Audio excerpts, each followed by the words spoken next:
Welcome back dear students in Ritika mathematics class. I hope you all are fit and fine. So students, today we are doing exercise 8.2 and question number 7, 8 and 9 question we will cover in the same video. ठीक है, तो चलिए question number 7 and 8 है हमारे पास. Find the middle term. Previous video में हमने देखा कि हमने क्या, एक तो हमने जनरल टर्म की हेल्प से हमने सेवंथ या कोई भी आप टर्म फाइंड कर सकते हैं. हमने जनरल टर्म कैसे फाइंड किया जाता है किसी भी बाइनोमियल एक्सपेंशन के लिए, उसको हमने समझा था. अब क्वेश्चन नंबर 7 और 8 है आपका find the middle term. Binomial theorem is the chapter name, chapter 8 class 11th maths NCERT का. ठीक है, तो अब देखिए बेटा, मिडल टर्म फाइंड करना है तो थोड़ा सा मैं वापस आपको रिवाइज करवा देती हूँ. हालांकि आप इंट्रोडक्शन वीडियो यहाँ पर देख सकते हैं मेरा, वहाँ पर ही सारी चीजें मैंने एक्सरसाइज 8.2 के लिए जो इंट्रोडक्शन वीडियो बनाया है स्टूडेंट, वहाँ पर ही सारी चीजें मैंने बताई है. ठीक है, अब मिडल टर्म यानी कि जैसे अगर आप सिंपल नंबर ले लेते हैं डेट 1, 2, 3, 4 एंड 5. मैंने 5 नंबर लिए. अब अगर आपसे पूछा जाए इन दोनों यानी कि इन 5 नंबर में मिडिल टर्म कौन सा है, मिडिल माने बीच का टर्म कौन सा है. ठीक है, तो आप क्या करेंगे, बहुत इजीली आप बता सकते हैं कि 2 टर्म नंबर आपने इधर कर लिए, 2 इधर, और ये नंबर आपका क्या हो गया, मिडिल नंबर हो गया.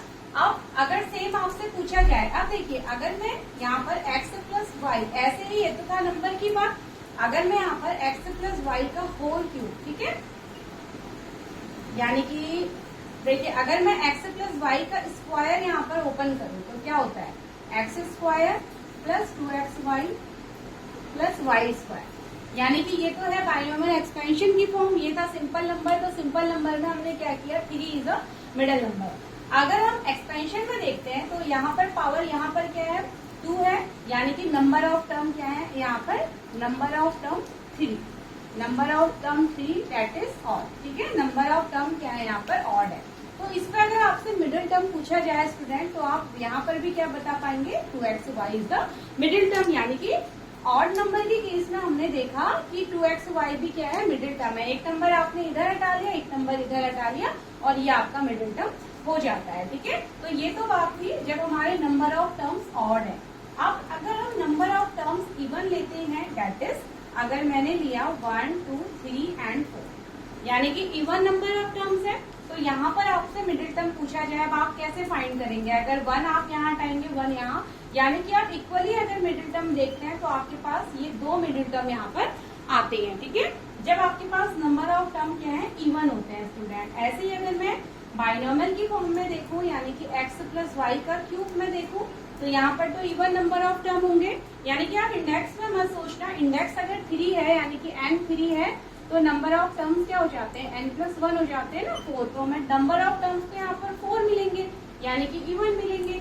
क्या क्या हो जाएंगे, x cube plus 3x square y plus 3x y square and plus y cube. तो ये यानी कि 4 नंबर ऑफ टर्म्स है. अब अगर यहाँ पर आपसे मिडिल टर्म पूछा जाए स्टूडेंट, तो आपने ये टर्म भी हटाया, ये टर्म भी हटाया, इसको हटाएंगे तो ये तो मिडिल नहीं है, इसको हटाएंगे तो ये भी मिडिल नहीं है. यानी कि यहाँ पर ये दोनों टर्म हमारे क्या होते हैं, मिडिल होते हैं. तो जब हम इवन की बात करते हैं, यानी कि जब हमारे पास नंबर ऑफ टर्म्स इवन होंगे तो हमारे पास 2 मिडिल टर्म्स होते हैं, और जब हमारे पास नंबर ऑफ टर्म ऑड होता है स्टूडेंट, तो हमारे पास एक मिडिल टर्म हमारा आता है. ठीक है, और ये टर्म्स किस पर डिपेंड करते हैं, हमारे इंडेक्स के ऊपर.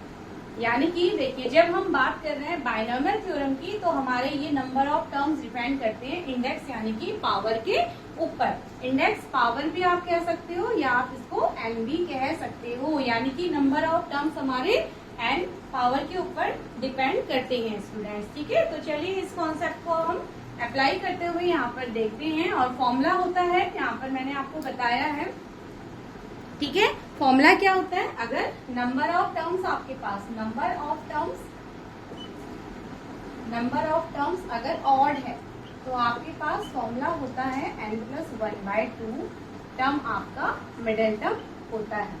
यानी कि आपके पास तब n प्लस 1/2 आपके पास क्या हो जाएगा, मिडिल टर्म. जैसे अगर हमारे पास नंबर ऑफ टर्म यानी कि n अगर हमारे पास है 11, ठीक है, तो मिडिल टर्म कौन सा हो जाएगा, 11 प्लस 1/2 यानी कि 12/2, और यहाँ पर हमारे पास 6th टर्म हो जाएगा. यानी कि उस सीरीज का जो भी 6th टर्म होगा, तो वो हमारा क्या हो जाएगा, मिडिल टर्म होता है। ठीक है, अगर हम यहाँ पर नंबर ऑफ टर्म्स अगर इवन है स्टूडेंट, अगर नंबर ऑफ टर्म्स हमारे इवन है तो उस केस में मैंने आपको बताया था कि 2 मिडिल टर्म होते हैं इवन के केस में। तो एक को हम कैसे, या तो आप देखिए कुछ बुक में कैसे n+1 को n से डिनोट किया जाता है, n+1 नंबर ऑफ n है तो इसको कैपिटल N से भी डिनोट किया जा रहा है। तो अगर हम इसको लेते कैपिटल N देखते हैं तो यहाँ पर इवन अगर नंबर ऑफ टर्म्स है तो ये क्या हो जाएगा, एक तो होता है n/2 टर्म, ये वाला हमारा एक टर्म होगा, हमें 2 मिडिल टर्म देखने होंगे ना यहाँ पर, एक तो होगा n/2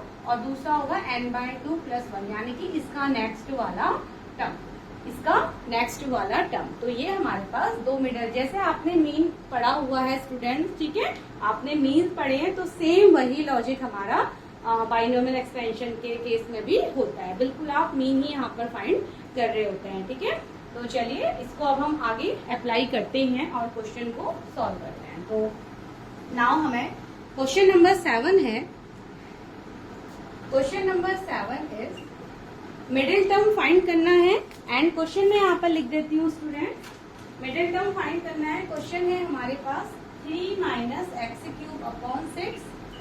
की पावर 7, 3 - x³ की पावर 7। अब इसके लिए हमें मिडिल टर्म फाइंड करना है। तो सबसे पहले आप इसको थोड़ा सा सिंप्लीफाई कर लीजिए, माइनस यानी कि y माइनस में है तो इसका माइनस हम इसको ही दे देते हैं, तो ये हो जाएगा हमारे पास माइनस का x³/6, ठीक है, एंड पावर 7। चलिए अब हम क्या देखते हैं, इंडेक्स यानी कि n हमारे पास क्या है, यहाँ पर 7 है, n 7 है तो that is number of terms क्या हो जाएंगे स्टूडेंट, नंबर ऑफ टर्म्स हमारे यहाँ पर हो जाएंगे 7 + 1 यानी कि 8, और नंबर ऑफ टर्म्स हमारे पास क्या हो रहे हैं, इवन हो रहे हैं। ठीक है, और जब नंबर ऑफ टर्म्स इवन हो जाते हैं स्टूडेंट तो यानी कि हमें 2 मिडिल टर्म्स फाइंड करने होते हैं। ठीक है, तो पहला क्या हो जाएगा, देखिए पहला मिडिल टर्म यानी कि फर्स्ट मिडिल टर्म हमें क्या फाइंड करना होगा, फर्स्ट हो जाएगा 8/2। मैंने आपको बताया था ना कि फर्स्ट मिडिल टर्म होता है n/2 टर्म, यानी कि 8/2 दैट इज 4th टर्म। तो पहला जो मिडिल टर्म होगा वो होगा 4th term, and second middle term हमारा क्या हो जाएगा यहाँ पर, ये हो जाएगा देखिए 8/2 + 1, n/2 + 1 होता है, यानी कि इसका नेक्स्ट टर्म, उसको बस हम इस तरीके से शो करते हैं, यानी कि इसका नेक्स्ट वाला ही तो हमारे दो यानी कि लगातार वाले टर्म हमारे मिडिल टर्म होंगे, तो उसके लिए हम यहाँ पर इसी का नेक्स्ट यानी कि +1। ठीक है, तो ये हो जाएगा 5th टर्म हो जाएगा, ये 4th है तो यानी कि 5th टर्म। तो हमें ये 2 टर्म फाइंड करने होंगे। तो इन 2 टर्म्स की वैल्यू अब हम कैसे फाइंड करेंगे, टर्म फाइंड करना आपने सीखा हुआ है स्टूडेंट। अब हम एक जनरल टर्म फाइंड करेंगे और वहां से हम ये 4th एंड 5th टर्म की वैल्यू फाइंड करेंगे। तो ठीक है, तो ये हो गया 4th एंड 5th टर्म हमारा मिडिल टर्म होता है। अब चलिए, अब इस क्वेश्चन में केवल हमें टर्म ही नहीं निकालना, हमें उसकी वैल्यू भी निकालनी होगी।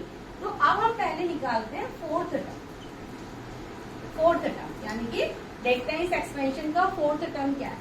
4th टर्म निकालेंगे स्टूडेंट तो r हमारे पास क्या हो जाएगा, 3 हो जाएगा।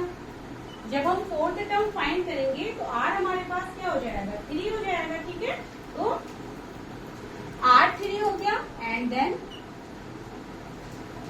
ऐसे इसको चलिए ऐसे हम लिख लेते हैं। तो अब हम सबसे पहले 4th टर्म फाइंड करने वाले हैं। 4th टर्म के केस में r हो जाएगा 3, n हमारे पास 7 है, x इज 8, एंड y हो जाएगा माइनस का x³/6।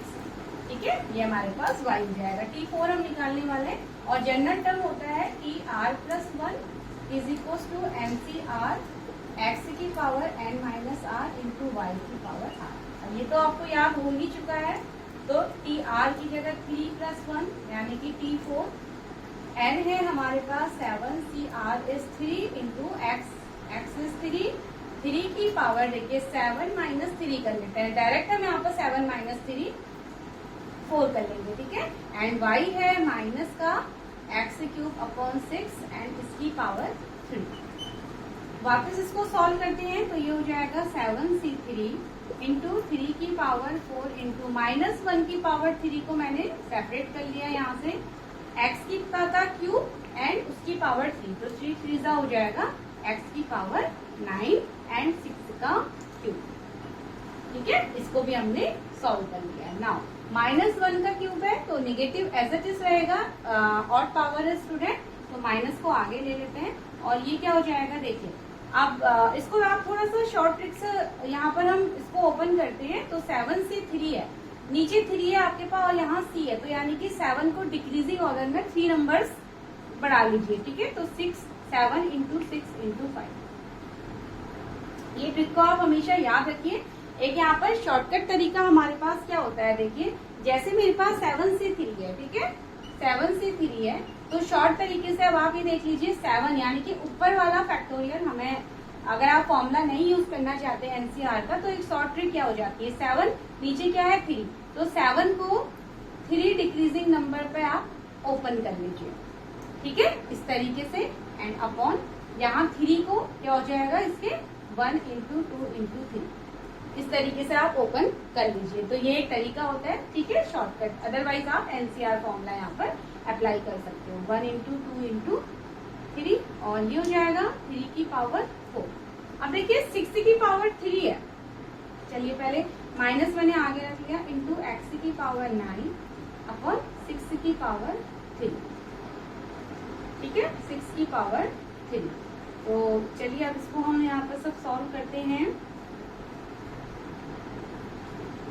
तो ये हो जाएगा, ये सारा कांस्टेंट हम एक साथ इसको सॉल्व करने वाले हैं। तो 6 की पावर देखिए 1 पावर है, यहाँ 6 की पावर स्क्वायर हो जाएगी एंड देन 3 की पावर 4 से एक पावर यहाँ कैंसिल हो जाएगी, तो 3 की पावर 3 रह जाएगा और 6 की पावर यहाँ स्क्वायर रह जाएगा। ठीक है, और देन हमारा तो चलिए ये हो जाएगा 7 इंटू माइनस का 7 इंटू 5 इंटू 3 का क्यूब अपॉन 2 इंटू 6 का स्क्वायर एंड एक्स की पावर 9। कुछ इस तरीके से हमारा यहाँ पर सॉल्यूशन होगा। अब देखिए 6 को क्या लिख सकते हैं स्टूडेंट, अब आप ऐसे कर लीजिए, 6 को हम क्या लिख सकते हैं, 6 को हम लिख सकते हैं 3 इंटू 2। 6 को हम क्या लिख सकते हैं 3 इंटू 2, तो 6 का स्क्वायर क्या हो जाएगा 3 इंटू 2 का 3 का स्क्वायर, 3 इंटू 2 का स्क्वायर ऐसे लिख सकते हैं, यानी कि 3 का स्क्वायर इंटू 2 का स्क्वायर ऐसे लिख सकते हैं ना। तो 6 स्क्वायर को मैं क्या लिखने वाली हूँ 3 का स्क्वायर इंटू 2 का स्क्वायर, तो -7 इंटू 5 इंटू 3 का क्यूब अपॉन 2 इंटू इसको लिख लेते हैं 3 का स्क्वायर इंटू 2 का स्क्वायर। ठीक है, चलिए थोड़ा सा हौच पौच हो गया है, तो इसको मैं यहाँ से इरेज कर देते हैं और आपको वैल्यू कंप्लीट देते हैं। ठीक है, तो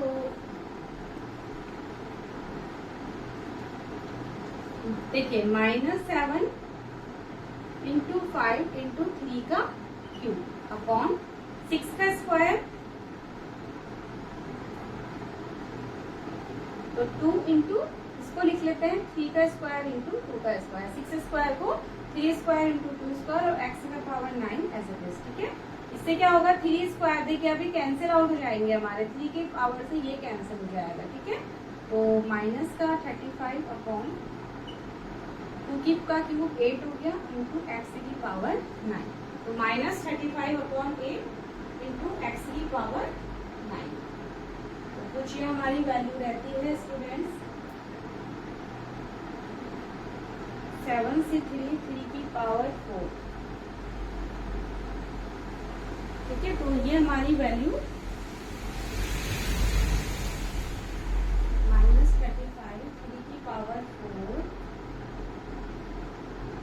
ओके 3 की पावर यानी कि मल्टीप्लाई 3 अभी और होगा। ठीक है, मल्टीप्लाई 3 की पावर 4 रह जाएगी स्टूडेंट, तो ये हो जाएगा 105 अपॉन 8 माइनस एक्स की पावर 9, तो ये हमारा आंसर हो जाता है। ठीक है, तो फोर्थ टर्म इक्वेशन का ये हो गया और यानी कि 8 मिडिल टर्म ये हो गया फर्स्ट। अब ऐसे ही हम T5 को भी फाइंड करेंगे। नाउ T5 को फाइंड करना है, तो देखिए T5 को फाइंड करना है, इसके लिए हमारे पास R क्या हो जाएगा 4 एंड अगेन 7, x is 3 और y हो जाएगा हमारे पास माइनस का x³ अपॉन 6। ठीक है। तो T5 फाइंड करना है, तो T4 + 1 यानी कि T5 is equal to NCR यानी कि 6C4 इंटू 7C4 x 3 की पावर 7 माइनस ये हो जाएगा 3 की power 3 minus R into y की पावर R और R है हमारे पास 4। तो ये हमारे पास स्टेटमेंट आया है। इसको सॉल्व करने का मैंने आपको एक इजी ट्रिक फिर बता दिया है। देखिए यहाँ 4 है तो 7 को आप ऐसे 4 तक ओपन कर लीजिए, डिक्रीजिंग रेंज सीरीज में आप 4 तक, तो 7 इंटू 6 इंटू 5 इंटू 4 अपॉन इसको आप 1 इंटू 2 इंटू 3 इंटू 4, ठीक है। नीचे आप इस तरीके से एंड ऊपर आप यानी कि उतने तक ही ओपन कीजिए जितना आपको यहाँ पर दिया जा रहा है, ठीक है।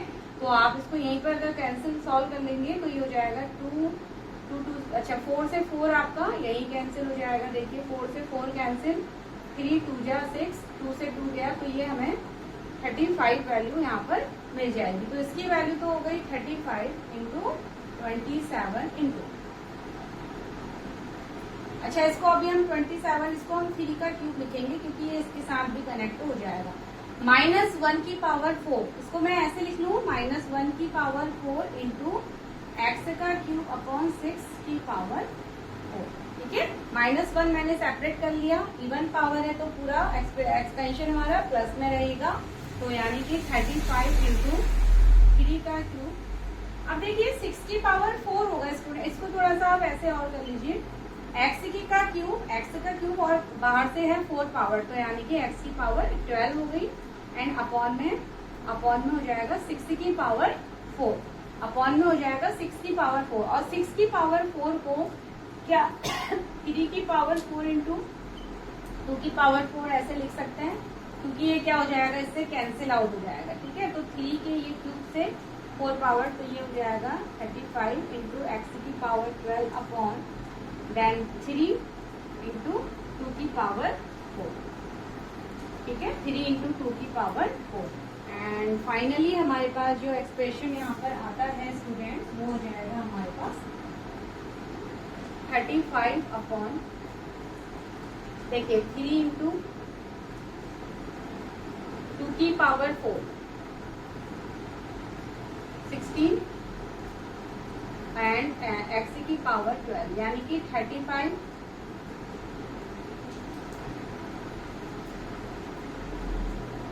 48 x की पावर 12। तो ये हमारे पास एक्सप्रेशन आ गया t की पावर 5, क्या आ गया फाइनल, यानी कि T5 मिडिल टर्म हमारे पास आता है 35 अपॉन 48 इंटू एक्स की पावर 12। तो ये हमारे पास दो मिडिल टर्म आए, ठीक है।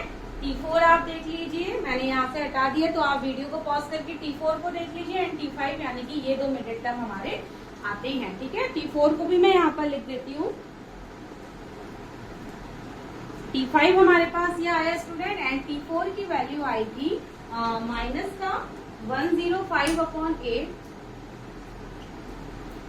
और x की पावर 9। तो ये दो मिडिल टर्म हमारे इस वाले केस के लिए आते हैं, ठीक है। इस वाले बाइनोमियल एक्सपेंशन के लिए ये दो मिडिल टर्म हमारे हो जाते हैं। चलिए नाउ क्वेश्चन नंबर 8 को भी हम यहाँ पर सॉल्व करेंगे।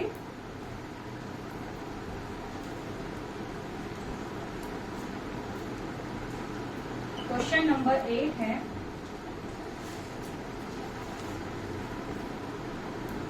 क्वेश्चन नंबर 8 है स्टूडेंट्स, हमें x अपॉन 3 प्लस 9y की पावर 10, इसके लिए हमें मिडिल टर्म फाइंड करना है। तो अब आप देख सकते हैं यहाँ पर क्या हो रहा है, यानी कि नंबर ऑफ टर्म हमारे पास क्या, ये इंडेक्स हमारा 10 है, तो नंबर ऑफ टर्म्स क्या हो जाएंगे हमारे पास 11, नंबर ऑफ टर्म्स हो जाएंगे, यानी कि कैपिटल N से अगर हम इसे शो करते हैं तो n+1, ठीक है। नंबर ऑफ टर्म्स हमारे हो जाएंगे 10+1 दैट इज 11 और 11 इज ऑड नंबर, 11 क्या है ऑड नंबर है, तो यानी कि हमारा नंबर ऑफ टर्म्स क्या हो जाएगा formula 11 is odd number, so तो मिडिल टर्म हो जाएगा हमारा, middle term is equals to, देखिए ये हो जाएगा कैपिटल N+1 अपॉन 2, यानी कि 11 + 1 upon 2, 12 upon 2 that is 6th term, ठीक है, सिक्स्थ टर्म। ये फॉर्मूला होता है ना हमारा, जब हमारे पास नंबर ऑफ टर्म्स क्या होते हैं, ऑड होते हैं, तो मिडिल टर्म का हमारे पास ये वाला फॉर्मूला रहता है। यानी कि कैपिटल एन कौन है यहाँ पर, जो नंबर ऑफ टर्म्स है आपके। कुछ बुक्स में कैपिटल एन की जगह आपको ऐसे भी मिल सकता है स्टूडेंट, तो बात एक ही है, ठीक है। आप इसको कैपिटल एन कह लीजिए या n+1 से रिप्रेजेंट करेंगे, तो कुछ बुक्स में आपको ऐसे भी मिलता है, ठीक है। तो एक ही बात है, कंफ्यूज नहीं होना है वहां पर आपको। मैंने यहाँ पर नंबर ऑफ टर्म्स को कैपिटल एन से शो किया हुआ है, ठीक है। तो सिक्स्थ टर्म हमें फाइंड करना है, यानी कि अब हमें T6 फाइंड करना है। T6 फाइंड करने के लिए R क्या हो जाएगा, 5, R 5 हो जाएगा। N है हमारे पास 10, X है x/3 एंड Y है 9y। तो चलिए वैल्यू रख लेते हैं आगे। तो T6 हमें फाइंड करना है, यानी कि T5 + 1 = T6, that is NCR। General term का ही मैं यहाँ पर यूज कर रही हूँ, 10CR की जगह 5 इंटू x की पावर x/3 और इसकी पावर n-r 5 हो जाएगा, और 9y की पावर r, ठीक है। 10C5, तो वही शॉर्टकट तरीके से हम यहाँ पर सॉल्व कर लेंगे। 10 को 5 तक, 5 नीचे है तो 10 को 5 नंबर तक, यानी कि ऐसे डिक्रीजिंग आप 5 तक ऐसे ओपन कर लीजिए। अपॉन ये हो जाएगा 1 × 2 × 3 × 4 × 5, ठीक है।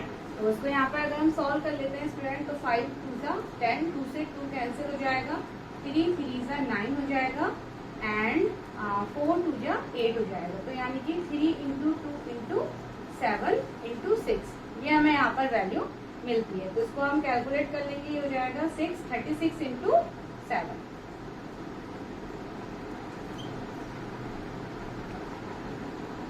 252, ठीक है। तो यानी कि इसकी वैल्यू आती है 252।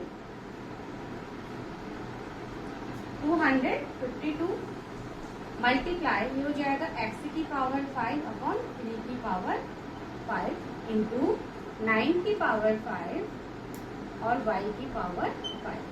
देखिए 9 की पावर 5 है, इसको मैं क्या 3 की पावर 10 लिख सकती हूँ? हाँ जी बिल्कुल, इसको लिखा जा सकता है 3 की पावर 10। ये मैंने क्यों किया, ताकि इस पावर से ये पावर कैंसिल हो जाए। तो ये हो जाएगा 252, 3 की पावर 5 से 3 की 5 पावर यहाँ चली जाएगी, तो ये मिल जाएगा इंटू 3 की पावर 5, देन x की पावर 5 इंटू y की पावर 5। अब हमें इसको अगेन कैलकुलेट करना होगा स्टूडेंट। तो 252 हमारे पास है, ठीक है। तो 252 3 की पावर 5। अब आप फाइनली इसको 3 की पावर 5 को इसके साथ मल्टीप्लाई आप करेंगे, तो ये आपके पास फाइनल आंसर देगा 61236 x की पावर 5 इंटू y की पावर 5। तो ये हमारा मिडिल टर्म हो जाएगा, ठीक है। अब ये कैलकुलेशन वर्क आपने खुद करना है, 3 की पावर 5 के साथ आप इसको मल्टीप्लाई कर लीजिए और फाइनली ये आंसर आपको मिलता है स्टूडेंट्स। तो आई होप आपको ये यहाँ तक समझ में आया होगा कि कैसे हम मिडिल टर्म को फाइंड करते हैं, ठीक है। अब आप केवल आपको नंबर ऑफ टर्म्स देखना है, ऑड है या नंबर ऑफ टर्म्स इवन होता है, बस ये ध्यान रखना है और आपको केवल फॉर्मूले पे पुट करना है। Now question number 9।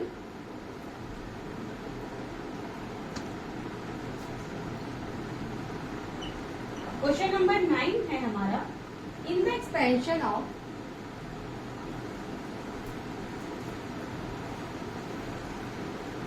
in the expansion of 1 + a की पावर m + n, ठीक है। प्रूफ दैट, प्रूफ करना है, प्रूफ दैट कोफिशिएंट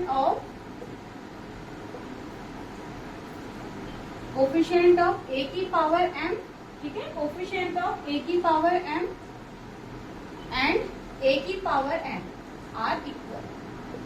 ये हमारा क्वेश्चन नंबर 9 है। तो चलिए इसको हम यहाँ पर थोड़ा सा देखते हैं।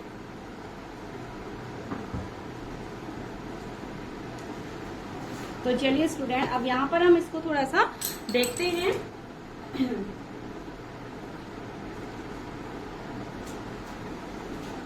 ये है हमारे पास 1 + a, ठीक है। प्रूफ करना है कोफिशिएंट ऑफ ए की power N and coefficient of A की पावर एम हमारे पास। तो ये हमारे पास एक बाइनोमियल एक्सपेंशन हो जाता है। इस बाइनोमियल एक्सपेंशन का सबसे पहले हम जनरल टर्म फाइंड करते हैं। तो क्या हो जाएगा टी आर प्लस वन, ठीक है, टी आर प्लस वन। अब हमारे पास जनरल टर्म क्या होता है, T R plus one is equal to N C R into X की power N minus R into Y की पावर आर। ये हमारे पास जनरल टर्म होता है। यहाँ पर हमारा n क्या है, इस वाले बाइनोमियल एक्सपेंशन के लिए n है student m plus one, x है हमारे पास 1 और y है हमारे पास a, ठीक है। तो उसको हम यहाँ पर पुट करते हुए चलते हैं। तो क्या हो जाएगा m plus n C R into 1 की पावर n माइनस आर, यानी कि m plus one minus R. 1 की पावर यही हो जाएगी n minus R into y है हमारे पास a और a की पावर r। तो ये हमारा एक जनरल टर्म यहाँ पर हो जाता है, ठीक है। अब देखिए, अब हमें ये तो हमने जनरल टर्म फाइंड कर लिया। नाउ कहता है कि प्रूफ करना है दोनों कोफिशिएंट ए की पावर एम, यानी कि हमें ए की पावर आर की जगह क्या चाहिए था, ए की पावर एम चाहिए था, ठीक है। ए की पावर आर की जगह ए की पावर एम चाहिए, तो हम इसको कंपेयर कर लेते हैं। तो यहाँ से आर की जगह हम क्या रखेंगे, एम रखेंगे, और r की जगह m रख के फिर हम यहाँ पर वैल्यू पुट करते हैं। तो ये हो जाएगा T M plus one is equal to M plus N C M, 1 की power m plus N minus R हमारा m हो चुका है इंटू ए की पावर m। कोफिशिएंट ए की पावर m, यानी कि ये सारी वैल्यूज क्या हो गई, इसकी कोफिशिएंट हो चुकी है। तो देखिए, अब 1 की पावर में कुछ भी होता है स्टूडेंट, हमेशा 1 होता है। तो यहाँ क्या रह जाएगा, इसको अगर आप सॉल्व करते हैं तो कोफिशिएंट ऑफ एक, अब इधर से देखिए कोफिशिएंट ऑफ, यानी कि फर्स्ट केस में हमारा कोफिशिएंट ऑफ ए की पावर m क्या बन चुका है, ये हो चुका है m प्लस एन और c की पावर m, ठीक है। तो फर्स्ट में हमारा कोफिशिएंट हमने फाइंड कर लिया है ए की पावर m के लिए। ए की पावर m था, ये टर्म पूरा 1 हो जाएगा और ये हमारा कोफिशिएंट रह जाएगा।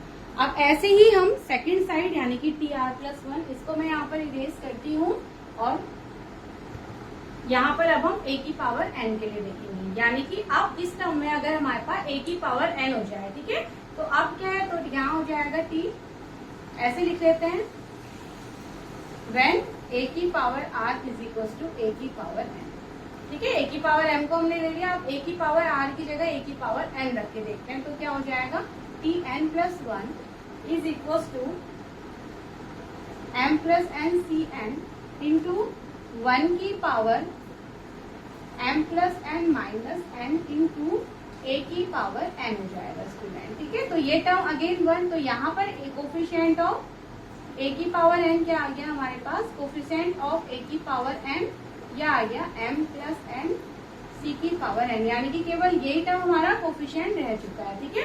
तो अब हमें बताना है क्या ये टर्म और ये टर्म हमारे इक्वल है, यानी कि हमें प्रूफ करना है कि ये वाला और ये दोनों टर्म हमारे इक्वल होने चाहिए, ठीक है। तो यहाँ तक आपको बात समझ में आई होगी। ये हमारे पास एक बाइनोमियल एक्सपेंशन था, इसमें हमें प्रूफ करना है कि a की पावर m और a की पावर n दोनों क्या है, इक्वल है, ठीक है स्टूडेंट। तो ये हमें प्रूफ करना है कि दोनों टर्म इक्वल है। उसके लिए हम क्या कर रहे हैं, ये हमारे पास जनरल टर्म होता है, तो जनरल इसके लिए यानी कि इस एक्सपेंशन के लिए हमने जनरल टर्म निकाला। n हमारे पास m प्लस n है, n m प्लस n है, x a है और y हमारे पास a है। तो हमने वैल्यू पुट करी।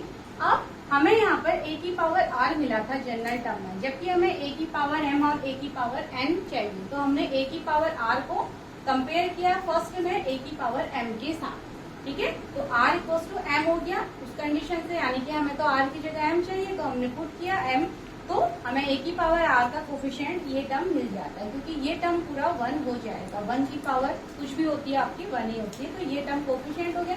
ऐसे हमने इसी वाले जनरल स्टेटमेंट में a की पावर r को a की पावर n से क्या किया, कंपेयर किया, तो हमें r की जगह n मिल गया, ठीक है। तो r की जगह n रखा, तो ये हमें कोफिशिएंट मिल गया। तो यहाँ तक हमने क्वेश्चन सॉल्व कर लिया। अब हमें इन दोनों को इक्वल प्रूफ करना है स्टूडेंट। तो इसके लिए मेरे को यहाँ पर मेरे को अब इरेज करना होगा, ठीक है, क्योंकि थोड़ा सा मेरा बोर्ड स्टूडेंट छोटा है। तो आप यहाँ तक की जो मेरा एक्सप्लेनेशन है उसको आप वीडियो पॉज करके देख लीजिएगा। नाउ अब कोफिशिएंट ऑफ a की पावर m और a की पावर n को देखते हैं क्या इक्वल है या नहीं, ठीक है। कोफिशिएंट ऑफ a की पावर n, तो ये हमारा कोफिशिएंट आया m प्लस n सी m, और सेकेंड साइड आया है m प्लस n सी m। तो इसको हम फैक्टोरियल की हेल्प से, अब चलिए इसको फैक्टोरियल की हेल्प से शो करेंगे स्टूडेंट। तो ये क्या हो जाएगा, factorial m plus n upon factorial m और factorial m plus n minus n, and second side हो जाएगा factorial m plus n upon factorial n और factorial m plus n minus n। तो यहाँ क्या रह जाएगा, देखिए m फैक्टोरियल, ये दोनों फैक्टोरियल यहाँ से कैंसिल हो जाएंगे, तो इसको हम यहाँ से हटा लेते हैं, और अपॉन में हमारे पास क्या रह जाएगा, फैक्टोरियल m फैक्टोरियल, देखिए इससे ये कैंसिल, फैक्टोरियल प्लस m से माइनस, तो फैक्टोरियल n यहाँ रह जाएगा, और यहाँ 1 फैक्टोरियल n, इससे ये कैंसिल, तो ये हो जाएगा फैक्टोरियल m। और अब आप दोनों वैल्यूज को देख सकते हैं स्टूडेंट, यानी कि हमारी LHS वैल्यू हमारी RHS वैल्यू के इक्वल आ जाती है। तो यस, तो यानी कि हमारा कंप्लीट स्टेटमेंट क्या हो जाएगा यहाँ पर, yes the coefficient of, yes the coefficient of a की पावर m and a की पावर n are equal, ठीक है। ये हमने प्रूफ कर दिया। पहले हमने क्या किया, दोनों के कोफिशिएंट फाइंड किए और फिर दोनों को हमने इक्वल प्रूफ कर दिया। तो this is the question number 9, and next question के लिए स्टूडेंट मिलते हैं नेक्स्ट वीडियो में, एंड तब तक के लिए take care of yourself and thank you so much.